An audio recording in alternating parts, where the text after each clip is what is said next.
एक महात्मा थे माधवेंद्रपुरी नाम के। वो भिक्षा नहीं मांगते थे, ऐसे अकिंचन महात्मा थे। मैं वो किसी से कहते नहीं थे कि मुझे दीजिए, वो बैठे रहते थे, कोई आके खुद कह जाए कि बाबा लो आपके लिए ये प्रसाद है, तो पाते थे। उनका नियम था, वो किसी से कहते नहीं थे कि मुझे प्रसाद दो या मुझे भिक्षा दो। कई बार तो 4-4 दिन तक कुछ नहीं मिलता था।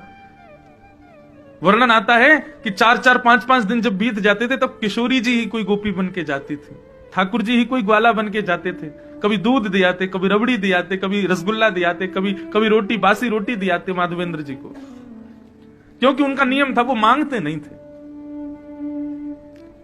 विचार करो, स्वयं श्री जी जाती थी खीर लेकर के, दूध लेकर के, रसगुल्ला लेकर के, और कोई ऐसी दीनहीन सी गोपी बन के जाती है कि बाबा को लगती पता ना कोई ऐसी कोई गोपी होगी ब्रज की, आ गई है दूध लेके, बाबा ले पी लियो, दूध बचाओ घर को, लेकिन होती वो श्री जी थी।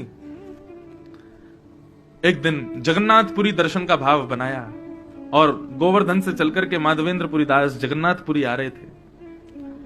बीच रास्ते में बंगाल प्रांत में, उड़ीसा में ही पड़ते हैं, बंगाल के पास पड़ते हैं, यहां से दूरी है, खीरचोरा गोपीनाथ।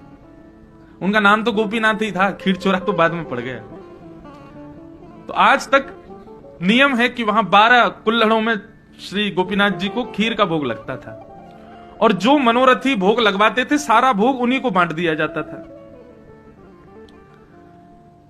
माधवेंद्रपुरी जी जब दर्शन करने के लिए गए तो श्री गोपीनाथ जी का दर्शन किया, रात्रि शयन में 12 कुल्हड़ खीर का भोग रखा था। अब माधवेंद्र जी का स्वभाव नहीं था मांगने का कि प्रसाद भी ऐसे हाथ के, कोई पुजारी खुद ही कहते आओ प्रसाद ले जाओ तो ही मांगते लेते थे, अपने आप नहीं कहते थे। 3-4 दिन से सफर कर रहे भूखे प्यासे, गोपीनाथ जी के सामने जाके खूब नृत्य किया।